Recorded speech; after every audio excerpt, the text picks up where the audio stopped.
Aujourd'hui, nous sommes venus à Mpac parce qu'hier, les deux jours passés, on était à Toubacouta, en fait, pour faire une formation des membres du comité. Comme vous le savez, nous avons un programme qui s'appelle réduire le taux de mariage précoce et les mutilations génitales féminines.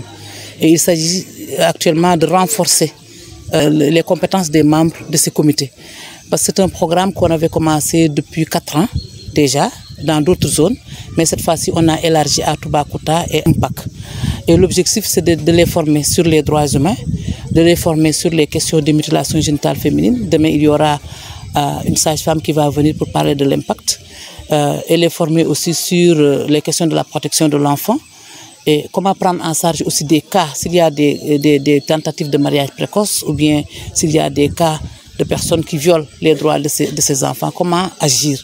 Donc il s'agit tout juste de leur donner des outils pour leur permettre de prendre en charge les cas qui sont dans leur communauté. Éventuellement de partager les outils que nous avons en termes de suivi, en termes de protection aussi des enfants et aussi des femmes, parce qu'il y a aussi la question de la violence qui sera abordée lors de cet atelier. Donc c'est un atelier de formation en fait pour renforcer leur capacité. Vous ne pouvez pas mettre en place des structures, vous ne pouvez pas mettre en place par exemple un tel comité pour dire que c'est un comité de veille et d'action sans pour autant leur donner les outils nécessaires pour faire ce travail. Et c'est pour ces raisons que nous sommes ici pour ces 2 jours. On est dans 20 communautés. Parce qu'on a terminé avec 35 communautés les 3 dernières années. Actuellement, c'est un renforcement, mais il y a d'autres activités qui sont menées parce qu'on n'est pas uniquement avec la population, mais aussi avec les écoles.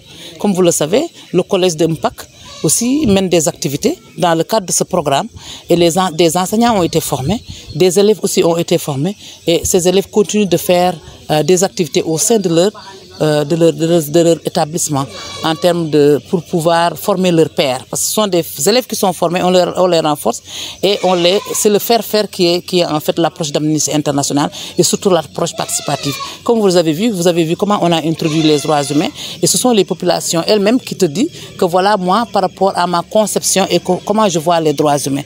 Donc vous voyez sous forme de dessin. Donc il y a beaucoup d'approches que nous utilisons, les approches participatives pour pouvoir vraiment échanger et faciliter cet atelier. Les personnes cibles, ce sont les populations. Il y a les imams qui sont là, il y a l'imam de Toubacouta qui est là, il y a le chef de village, s'il n'est pas là, c'est son représentant qui est là, il y a l'association des jeunes.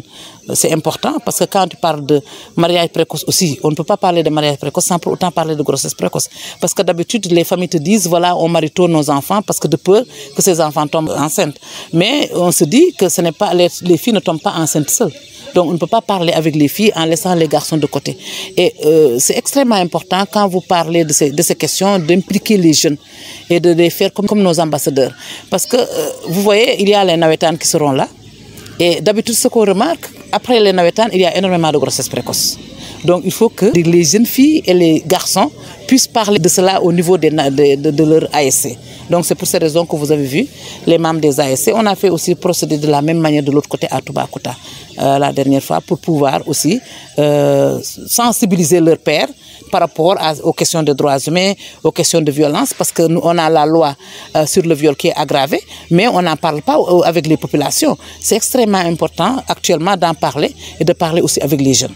Au sortir de l'atelier, vous savez, on est là depuis longtemps, depuis l'année dernière. Il y a beaucoup d'activités. Il y a des activités intergénérationnelles. C'est de faire en sorte qu'on respecte les droits humains, qu'il y ait une culture des droits humains au sein des populations, au sein de la manière de faire, surtout concernant les filles et les enfants, concernant aussi les femmes. L'appel, c'est qu'il y ait 0 grossesse précoce pour qu'on donne plus l'attitude aux filles de finir les études et de se prendre en charge et éventuellement d'arrêter aussi les mutilations génitales féminines.